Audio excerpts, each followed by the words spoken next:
প্রধান রাজনৈতিক দলগুলোর সঙ্গে ঐক্যমত্যের ভিত্তিতে নতুন নির্বাচন কমিশন গঠন সহ নির্বাচনের রোডম্যাপ ঘোষণা করতে প্রধান উপদেষ্টার প্রতি আহ্বান জানিয়েছে বিএনপি।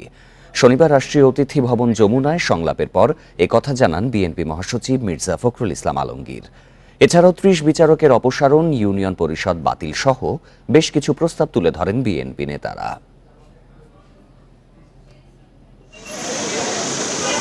প্রধান উপদেষ্টার সঙ্গে সংলাপে অংশ নিতে শনিবার বেলা 2:15টায় রাষ্ট্রীয় অতিথি ভবন যমুনায় আসে বিএনপির ৬ সদস্যের প্রতিনিধি দল। নেতৃত্ব দেন দলের মহাসচিব মির্জা ফখরুল ইসলাম আলমগীর। ১ ঘণ্টার বৈঠক শেষে বিএনপি মহাসচিব জানান, আগামী নির্বাচনের প্রস্তুতি নিয়ে প্রধান উপদেষ্টার সঙ্গে আলোচনা হয়েছে। এছাড়া বিতর্কিত ব্যক্তিদের সংস্কার কমিশনে না রাখা এবং জাতীয় নির্বাচনের রোডম্যাপ ঘোষণার দাবি জানিয়েছে বিএনপি। 14, 18, 24 সালে যে সকল নির্বাচন কমিশন ছিল, তার প্রধান নির্বাচন কমিশনার এবং কমিশনার সহ তাদেরকে পক্ষপাতদুষ্ট নির্বাচন করার অভিযোগে তাদেরকে আইনের আওতায় আনার কথা বলেছি। আমরা বিচারপতি খায়রুল হক, যিনি আমরা মনে করি যে নির্বাচন ব্যবস্থাকে ধ্বংস করার জন্য মূল হোতা, যিনি তত্ত্বাবধায়ক সরকার আইন বাতিল করার মূল নায়ক ছিলেন, তার বিরুদ্ধে আমরা আইনগত ব্যবস্থা নেওয়ার কথা বলেছি রাষ্ট্রদ্রোহিতার অপরাধে।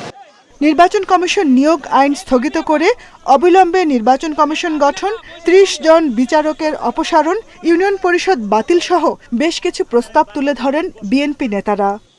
নির্বাচন কমিশনার নিয়োগ আইন স্থগিত করে প্রধান রাজনৈতিক দলসমূহ ঐক্যমতের ভিত্তিতে অনতিবিলম্বে নির্বাচন কমিশন গঠন করতে হবে এবং আমরা একটা রোড ম্যাপ দিতে বলেছি। নির্বাচন কমিশন কবে নির্বাচন হবে সেই আমরা একটা রোড ম্যাপ দিতে বলেছি। আমরা এনআইডি কার্ড, যেটা আপনার স্বরাষ্ট্র মন্ত্রণালয়ে স্থানান্তর করার কথা আইন করা হয়েছিল, সেটাকে অর্ডিন্যান্স জারির মাধ্যমে বাতিল করতে বলেছি। আমরা বিতর্কিত কোনো ব্যক্তি যেন কখনো এই নির্বাচন সংস্কার কমিটিতে না যায় সেই কথা আমরা বলেছি। বিএনপি মহাসচিব জানান, প্রধান উপদেষ্টা তাদের জানিয়েছেন একটি নিরপেক্ষ নির্বাচন অনুষ্ঠানকে অগ্রাধিকার দিয়ে কাজ করছে অন্তর্বর্তী সরকার।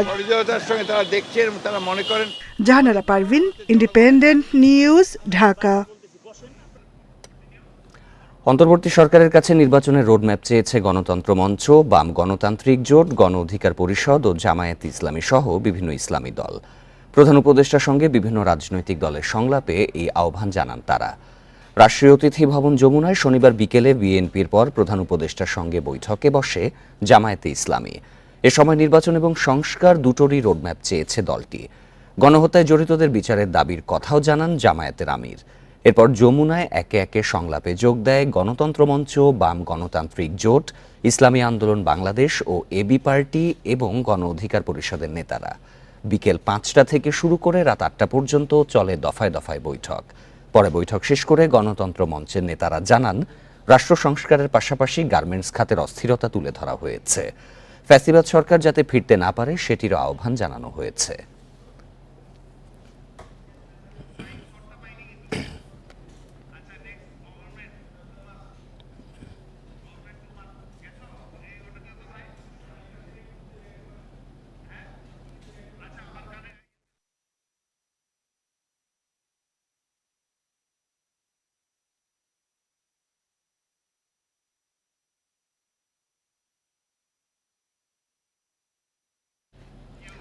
ইতিমধ্যে আমরা জানিয়েছিলাম অন্তর্বর্তী সরকারের সাথে বিভিন্ন রাজনৈতিক দলের নির্বাচনী রোডম্যাপ নিয়ে বৈঠক হয়েছে। এ বিষয়ে কথা বলতে আমাদের সাথে যুক্ত ছিলেন নাগরিক ঐক্যের সভাপতি জনাব মাহমুদুর রহমান মান্না। আমরা আবারও সংযুক্তি পেয়েছি, আমরা তার কাছে সরাসরি যাচ্ছি। জনাব মাহমুদুর রহমান মান্না, আপনাকে স্বাগত। আশা করি আপনি আমাকে শুনতে পাচ্ছেন। যে বিষয়টি জানতে চাচ্ছিলাম যে 2 মাসে প্রধান উপদেষ্টার সঙ্গে 3 দফায় বৈঠক হয়েছে বিএনপির, যে সংলাপগুলো হয়েছে সেটি কতটুকু ফলপ্রসূ হয়েছে বলে আপনি মনে করেন?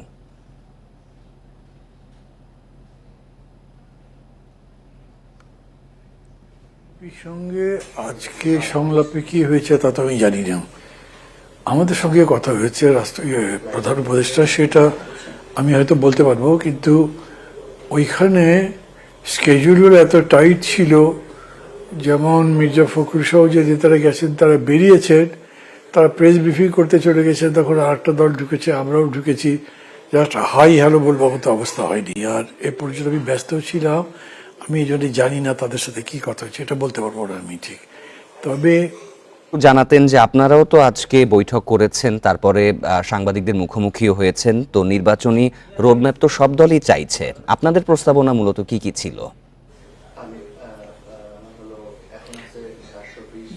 সেটা আমি বলছি যে এটা বললেন না 3 দফায় বিএনপির সাথে সংলাপ হয়েছে, অ্যাকচুয়ালি 3 তো হয়নি, অন্তত নির্বাচন রোডম্যাপ এগুলো নিয়ে হয়নি। প্রথম দফায় তারা ডেকেছিলেন প্রধানত 15 আগস্টকে কেন্দ্র করে কিভাবে কি করা যাবে, এটা ওরা কিভাবে দেখবেন। আর দ্বিতীয় দফা ডেকেছিল বিএনপিকে, আমাদেরকে নয়, সেটাও ডেকেছিল অন্য কোনো এজেন্ডা নিয়ে, কিন্তু সেখানে বিএনপি নেতারা তাদের কথা বলেছিলেন, রোডম্যাপ ইত্যাদি প্রসঙ্গ বলেছিলেন, এবং সেটা তো পত্রিকায় ছাপাই হয়েছে। বিএনপি নেতারা যেটা দাবি করছেন, ওনারাও বলেছেন যে সবার সাথে কথা বলবেন, বলেই ঠিক হবে। তবে আজকের আলোচনাটা আমি মনে করি যে বেশ ফলপ্রসূ, অন্তত আমি আমাদের সাথে আলোচনার প্রসঙ্গ নিয়ে বলতে পারি। প্রধান উপদেষ্টা এসেই প্রথম বলেছেন যে আজকে ঠিক 2 মাস পার হলো আমাদের, এই 2 মাস কেমন গেল, আমরা কেমন করলাম, কি ভালো ছিল কি ভালো ছিল না, আরো কি করতে পারতাম, এই সব কিছু বিষয়ে আপনাদের সাথে একটু কথাবার্তা বলতে চাই। এই জন্যই ডাকা, সবার সাথেই কথা বলছি আমি, বোঝার জন্য, যাতে পরবর্তীতে আমরা কারেকশন করতে পারি। তারপরে উপদেষ্টাদের মধ্যে আদিলুর রহমান খান ছিলেন, তাকে বললেন যে তোমরাও বলো কিছু। আদিলুর রহমান খান বললেন যে স্যার তো বললেন মূল বিষয়টা যে আমরা কেন আপনাদেরকে আজকে কষ্ট দিয়েছি, তবে তার সাথে আরো 3টা বিষয় যুক্ত করতে চাই। সেটা প্রথমটা উনি বললেন পূজা, একে কেন্দ্রে একটা শঙ্কা তৈরি হয়েছে যে হিন্দু কমিউনিটি হয়তো তাদের পূজা অনুষ্ঠানে বাধাগ্রস্ত হতে পারে, এবং এটা অন্তর্ঘাতমূলক একটা তৎপরতা হবে, যারা পতিত স্বৈরাচার তাদের শক্তি এই কাজটা উস্কানি দিচ্ছে বলে তারা মনে করছেন, বা এরকম তাদের কাছে ইঙ্গিত আছে। দ্বিতীয় বিষয়টা বলেছেন শিল্প খাতে যে উচ্ছৃঙ্খলতা বা অশান্তি দেখা দিচ্ছে, বিশেষ করে গার্মেন্টসে, সেটা নিয়ে কি করা যায়। আর তৃতীয় বিষয়টা বলেছেন সংস্কার নিয়ে। তো প্রথম দুটো বিষয় খুব সংক্ষেপে বলা যায় যে ধরেন আমরা আমাদের সর্বাত্মক সহযোগিতার কথা বলেছি, কারণ আমরা মনে করি যে বাংলাদেশ একটা সেকুলার দেশ, বাংলাদেশ গণতন্ত্র আছে, সবার জন্য সবাই নিজের ধর্ম পালন করতে পারেন, তারাও নির্বিঘ্নে তাদের নিজেদের ধর্ম যাতে পালন করে সেই জন্য তাদের উপরে বিশেষ তাদের সিকিউরিটি দেওয়া হোক। একটা প্রশ্ন একটু স্পষ্ট বলেছি, অতীতে এরকম হয়েছে যে ধরেন কোনো একটা এলাকায়, একটা থানাতে বা একটা জেলাতে এরকম ঘটনা ঘটেছে, ওই জেলা বা থানা প্রশাসনের কোনো দায় নেই, যেন তাদেরকে কোনো কেউ দায়ী করেনি, কোনো ব্যবস্থাও নেয়নি, তাদেরকে খুঁজেও দেখতে পারেনি কি কাজ করেছো। আমরা এবার বলেছি আগেই আপনারা জানিয়ে দেন, এরকম ঘটনা যদি ঘটে এখন থেকে তৎপর থাকো এটা যাতে না হয়, যদি ঘটে এবং সেটা তদন্তে যদি তোমাদের কোনো দোষ পাওয়া যায় তাহলে আমরা শাস্তিমূলক ব্যবস্থা নেব। মাহমুদুর রহমান মান্না, বর্তমান তো অন্তর্বর্তী সরকার তো বলেছে যে তারা একটা নির্বাচনী পরিবেশ সৃষ্টির জন্য চেষ্টা করছে, তো আপনাদের দলের পক্ষ থেকে আপনারা কতদিন সময় দিতে চান আসন্ন নির্বাচনের আগে, যে সবকিছু ঠিকঠাকভাবে সম্পন্ন হবে? আচ্ছা, আমি বুঝতে পেরেছি আপনারা এই বিষয়টার উপরে ফোকাস করতে চাইছেন। তো অ্যাকচুয়ালি এরকম করে আলোচনাটা শুরু হয়নি, যেহেতু 3টা এজেন্ডা ছিল না। পরবর্তী সংস্কারের কথা যখন আসলো, আমাদের কাছে বিষয় খুব স্পষ্ট। আমরা মনে করি যে যেইভাবেই সরকারটা আসছে সেটা একটা বিরাট গণঅভ্যুত্থানের মধ্যে দিয়ে, সেই গণঅভ্যুত্থানের একটা আকাঙ্ক্ষাও তৈরি হচ্ছে। সেই আকাঙ্ক্ষার কথা আমরা আগেও বলেছিলাম, শুধু সরকার বদল নয়, সাথে সাথে সমাজ বদল, একটা নতুন গণতান্ত্রিক রাষ্ট্র সমাজ নির্মাণের ব্যাপার, এবং সেটার জন্য এই রাষ্ট্র সমাজের সংস্কার করতে হবে। সেই সংস্কারে কি কি এজেন্ডা আছে, কি কি ইস্যু আছে, সেগুলো তারা যেমন 6টা কমিটির মধ্যে 5টা গঠন করেছেন, আগামী রোববারের মধ্যে বোধহয় আরও একটা গঠন করবেন। ওটা তারা যাতে সবার সঙ্গে কথা বলে এজেন্ডাটা ফিক্স করে এবং তাদের প্রস্তাবগুলো ঠিক করে, এটা বলেছি। এবং এরই ভিত্তিতে প্রশাসনকে, সিভিল, পুলিশ এবং অন্যান্য যাই আছে, প্রশাসনকে সাজিয়ে একটা গ্রহণযোগ্য নির্বাচনের ব্যবস্থা করেন।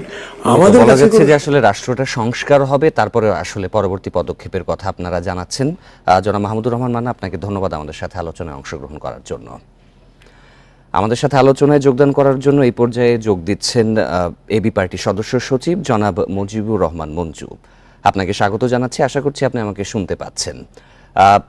যে বিষয়টি শুরুতে জানতে চাই যে প্রধান উপদেষ্টার সংলাপে এবি পার্টি মূলত কি কি প্রস্তাব দিয়েছে? জি, আপনাকে ধন্যবাদ। আসলে আমাদের তো আজকে মিটিংটা ছিল 5:30টায়, কিন্তু দুর্ভাগ্যজনকভাবে মান্না ভাই যেটা বললেন যে আমাদেরও অনেক দেরিতে ঢুকতে হয়েছে, অর্থাৎ আমাদের সাথে আলোচনাটা শুরু হয়েছে প্রায় 8টা 10 এই সময়ে, এবং আমি এখনো কিন্তু গাড়িতেই ওখান থেকে ফিরছি। আমরা সেখানে অ্যাকচুয়ালি 6টা আমাদের পর্যালোচনা, মানে আমরা আমাদের অবজারভেশন 6টা অবজারভেশন এবং 11টা প্রস্তাব আমরা ওনাদের কাছে তুলে ধরেছি। আমাদের যে অবজারভেশন গুলোর মধ্যে ছিল যে দেশের আইন শৃঙ্খলা পরিস্থিতি এখনো ঠিক হয়নি, তারপরে জনপ্রশাসন, স্বরাষ্ট্র মন্ত্রণালয় সহ বেশ কিছু মন্ত্রণালয়ের কাজের খুবই বেহাল অবস্থা, সেগুলো আমরা তুলে ধরেছি। দেশের বাজার ব্যবস্থাপনার যে ত্রুটি বিচ্যুতি, সেগুলো আমরা বলার চেষ্টা করেছি। এরপরে আহত যারা আছেন, নিহত যারা হয়েছেন, তাদের পরিবারের পুনর্বাসনের যে কথা ছিল, সেই কথাগুলো আমরা তুলে ধরেছি। এর বাইরে আমরা সরকার যে একটা রূপকল্প দিবে বলেছিল, যে রোডম্যাপ দিতে বলেছিল, যে সেটা এখনো দেয়নি। এবং আমরা আরো একটা কথা বলেছি, সেটা হলো যে আপনার যে কমিশন গুলো গঠন করা হয়েছে, সেই কমিশন গুলোর কাজ একটু দেরি হয়েছে, মানে এখনো কাজটা শুরু হয়নি, কাজটা আরো আগে শুরু হতে পারতো। এই কয়েকটা অবজারভেশন দেওয়ার পরে আমরা কিছু সুপারিশ বা আমাদের কিছু প্রস্তাবনা তুলে ধরেছি। বেসিক্যালি আমরা কিন্তু একটা টাইম ফ্রেম বলেছি ওনাদেরকে, আমরা বলেছি 1.5 থেকে 2 বছরের মধ্যে আমরা মনে করছি যে সরকার চাইলে, আন্তরিক হলে, ওনারা কিছু সংস্কার, মৌলিক সংস্কারগুলো, যারা 6টা কমিশনের কথা ওনারা বলেছেন, এর বাইরে আমরা আরো 2টা কমিশনের কথা বলেছি, শিক্ষা কমিশন, স্বাস্থ্য কমিশন। এবং কমিশন না করলেও যাদের যে সমস্ত প্রশাসন, সিভিল প্রশাসন, আর্মি, অ্যাডমিনিস্ট্রেশনে কিছু লোকজনকে যাদেরকে জনাব মুজিবুর রহমান মঞ্জু, এই সংস্কারের মূলত বোঝা যাচ্ছে যে আসলে কিছুদিন সময় দিয়ে সংস্কারের পরে নির্বাচনের পক্ষে আপনারা বলছেন। তো এই যে 2 মাস পার করলো অন্তর্বর্তী সরকার, তো সেখানে সংস্কার আসলে কতটুকু হয়েছে বলে আপনি মনে করেন? আমরা মনে করেছি যে কয়েকটা মন্ত্রণালয় কাজ কিছুটা সন্তোষজনক। বিশেষ করে আমরা মনে করি যে অর্থ মন্ত্রণালয়ের কাজটা ছিল সন্তোষজনক। তারপরে তথ্য, তারপরে আপনার আমরা উল্লেখ করেছি কয়েকটা মন্ত্রণালয়ের কথা, জ্বালানি ও খনিজ সম্পদ মন্ত্রণালয় বা পররাষ্ট্র মন্ত্রণালয়, যুব ক্রীড়া মন্ত্রণালয়, এগুলোর কিছু কাজ মনে হয়েছে যে তারা কিছু কাজে হাত দিয়েছেন। পরিবেশ মন্ত্রণালয় কিছু কাজ করেছেন, কিন্তু একেবারে মৌলিক যেগুলো, যেমন আমাদের স্বাস্থ্য খাত, আমাদের স্বরাষ্ট্র, আমাদের জনপ্রশাসনের, আমরা দেখেছি যে এখনো খুবই মানে একেবারে ধীর গতিতেই চলছে। আসলে এই সংস্কারগুলো যত তাড়াতাড়ি হবে ততই আসলে সাধারণ মানুষের জন্য মঙ্গল। জনাব মুজিবুর রহমান মঞ্জু, আপনাকে ধন্যবাদ আমাদের সাথে যোগ দেওয়ার জন্য। অর্থনৈতিক বৈষম্য দূর করতে না পারলে অন্তর্বর্তী সরকারের সব অর্জন ম্লান হবে বলে মনে করে গণতান্ত্রিক অধিকার কমিটি। ধর্মীয় উপাসনালয়ে হামলা, পাহাড়ে সহিংসতা ও দ্রব্যমূল্যের ঊর্ধ্বগতি নিয়ে সংগঠনটি উদ্বেগ প্রকাশ করেছে। সরকারের 2 মাসের কাজের পর্যালোচনা নিয়ে সকালে ঢাকা বিশ্ববিদ্যালয়ের নাটমণ্ডলে আয়োজিত আলোচনা সভায় কমিটির নেতারা এসব কথা বলেন। বর্তমান সরকারের 2 মাসের কার্যক্রম ও আশু করণীয় নিয়ে আলোচনা সভার আয়োজন করে গণতান্ত্রিক অধিকার কমিটি। এতে 13টি প্রস্তাবনা দেয়া হয়। সভায় মাজারে হামলা, পাহাড়ে সহিংসতা ও দ্রব্যমূল্যের ঊর্ধ্বগতির সমালোচনা করেন বক্তারা। বর্তমান সরকারের যিনি একজন উপদেষ্টা, তিনিও চিকিৎসার জন্য সিঙ্গাপুর গিয়েছিলেন।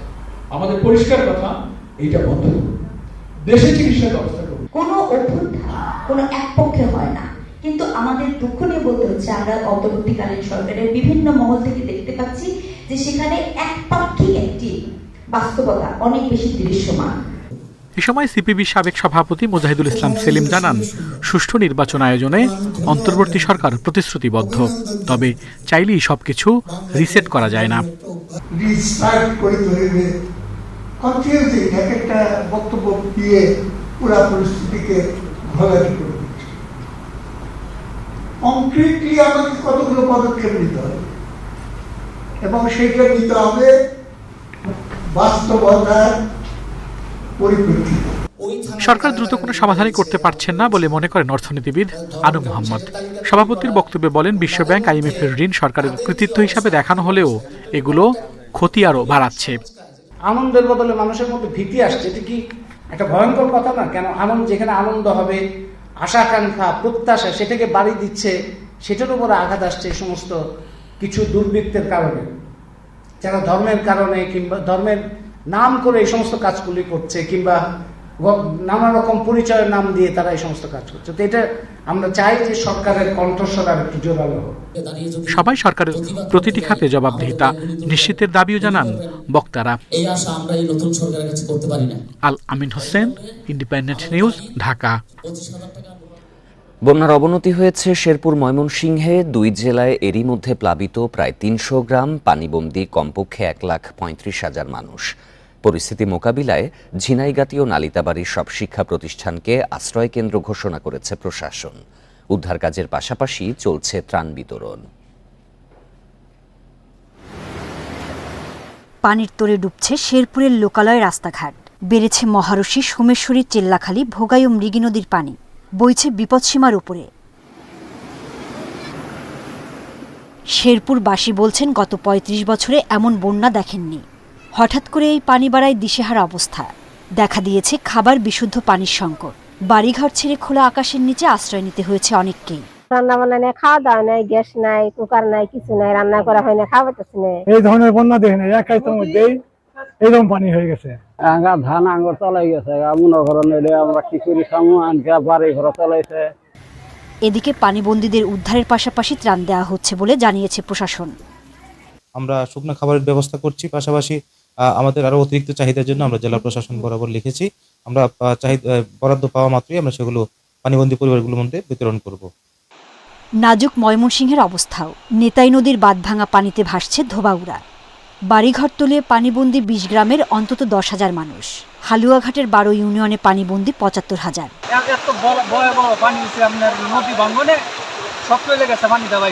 সকল মানুষ রাত থেকে খাবারের অভাবে আছে, তাদেরকে আমরা তাৎক্ষণিকভাবে সংশ্লিষ্ট মেম্বারের বাড়িতে এখন খাওয়ানোর ব্যবস্থা করেছি। আজকে সারাদিনই এইভাবে তাদেরকে আমরা টেক কেয়ার করব। এদিকে বৃষ্টি উজানের ঢলে আবারও পানি বাড়ছে কুড়িগ্রামের তিস্তা, ধওলা, দুধকুমার ও ব্রহ্মপুত্রে। সোহেলি জাহান, ইন্ডিপেন্ডেন্ট নিউজ। সারা দেশে পর্যাপ্ত সেনা মোতায়েন রয়েছে। হিন্দুদের নির্ভয়ে পূজা মণ্ডপে যাওয়ার আহ্বান জানান সেনাপ্রধান জেনারেল ওয়াকারুজ্জামান। বিকেলে রাজধানী ঢাকেশ্বরী মন্দির পরিদর্শন করে তিনি কথা বলেন। সেনাপ্রধান আরও বলেন, সরকারের নির্দেশনা অনুযায়ী আইন শৃঙ্খলা ব্যবস্থা নেওয়া হয়েছে। দুর্গাপূজায় সবার নিরাপত্তায় প্রস্তুত রয়েছে সেনাবাহিনী। জেলায় জেলায় মোতায়েন সেনাবাহিনী পূজা মণ্ডপের নিরাপত্তা নিশ্চিত করবে।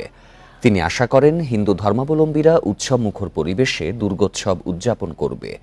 এ সময় হিন্দু ধর্মাবলম্বীদের পূজার শুভেচ্ছা জানান সেনাপ্রধান। মহানগর সর্বজনীন পূজা কমিটি ও বাংলাদেশ পূজা উদযাপন পরিষদের নেতারা তাকে স্বাগত জানান।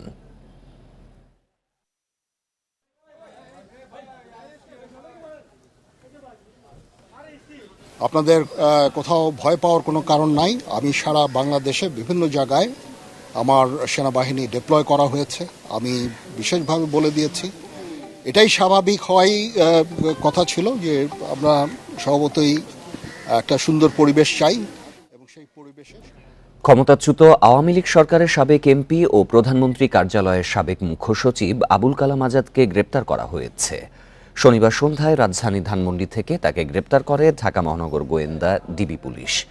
ঢাকা মহানগর পুলিশের গোয়েন্দা শাখার অতিরিক্ত কমিশনার রেজাউল করিম মল্লিক জানান, সুনির্দিষ্ট অভিযোগের ভিত্তিতে আবুল কালাম আজাদকে ধানমন্ডি থেকে গ্রেপ্তার করা হয়েছে। তবে অভিযোগের বিস্তারিত তিনি জানাননি। রোববার সাবেক এই মুখ্য সচিবকে আদালতে হাজির করা হবে। গত সংসদ নির্বাচনে আওয়ামী লীগের মনোনয়নে জামালপুর 5 আসন থেকে এমপি হয়েছিলেন আবুল কালাম আজাদ। ছাত্র জনতার অভ্যুত্থানে 5ই আগস্ট শেখ হাসিনার নেতৃত্বাধীন আওয়ামী লীগ সরকারের পতনের পর অন্তত 222টি মামলার তথ্য পাওয়া গেছে। এর মধ্যে 190টি মামলায় হত্যার অভিযোগ আনা হয়েছে।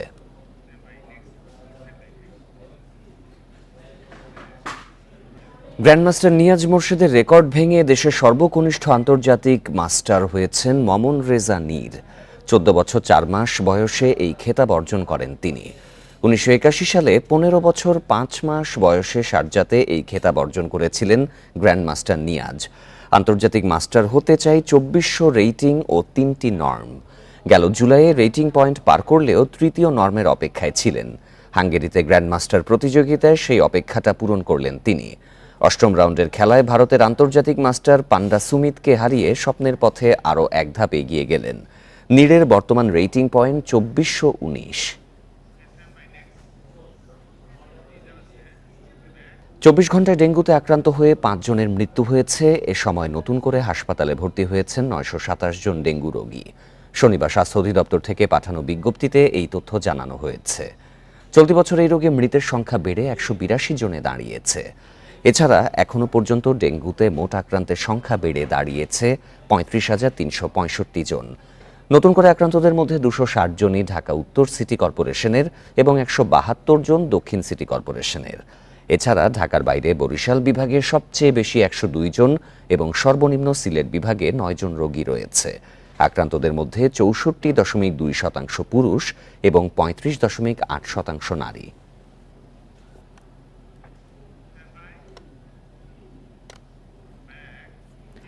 দ্রব্যমূল্য নিয়ন্ত্রণে সরবরাহ ব্যবস্থা সংস্কারের প্রয়োজন দেখছেন বিশ্লেষকেরা। জোর দেন উৎপাদন পর্যায়ে খরচ কমানোরও। সকালে রাজধানীর সেগুনবাগিচায় ভয়েস ফর রিফর্ম শিরোনামে আয়োজিত এক অনুষ্ঠানে এসব কথা বলেন তারা। এ সময় বক্তারা বলেন, কোনোভাবেই নিয়ন্ত্রণ করা যাচ্ছে না নিত্যপণ্যের দাম। সরকার পরিবর্তনের পরও কয়েক দফায় বেড়েছে দাম। এতে চরম বিপাকে পড়েছেন সাধারণ মানুষ। পরিস্থিতি নিয়ন্ত্রণে উৎপাদন বাড়ানোর পাশাপাশি উৎপাদন খরচ কমানোরও দাবি জানানো হয়। পরে বক্তারা সিন্ডিকেট বন্ধেরও নানা পরামর্শ দেন। বাংলাদেশ থেকে অর্থ আত্মসাতে অভিযুক্ত পিকে হালদারের 3 সহযোগী জামিন মঞ্জুর করেছে কলকাতার আদালত। তারা হলেন পিকে হালদারের ভাই প্রাণেশ হালদার, ইমাম হোসেন ওরফে ইমন হালদার এবং শর্মী হালদার ওরফে আমানা সুলতানা। জামিনের শর্ত হিসেবে তাদের 5 লাখ রুপির ব্যক্তিগত বন্ড জমা দিতে হবে বলে জানিয়েছে আদালত। তারা যেতে পারবেন না ভারতের বাইরে। শনিবার কলকাতার নগর দায়রা আদালতে বিচারক প্রসন্ন মুখোপাধ্যায়ের এজলাসে শুনানি হয়। এদিন আদালতে তোলা হয় পিকে হালদার সহ 6 অভিযুক্তকে। তবে ইডির আইনজীবী অরিজিৎ চক্রবর্তী জানিয়েছেন, বাংলাদেশে সাজাপ্রাপ্ত হওয়ায় পিকে হালদার, স্বপন মিস্ত্রি ও উত্তম মিস্ত্রির জামিন খারেজ করে দেয় আদালত। এই মামলার পরবর্তী শুনানি 8ই নভেম্বর। 2022 সালের 14ই মে পিকে হালদারকে গ্রেপ্তার করে ইডি।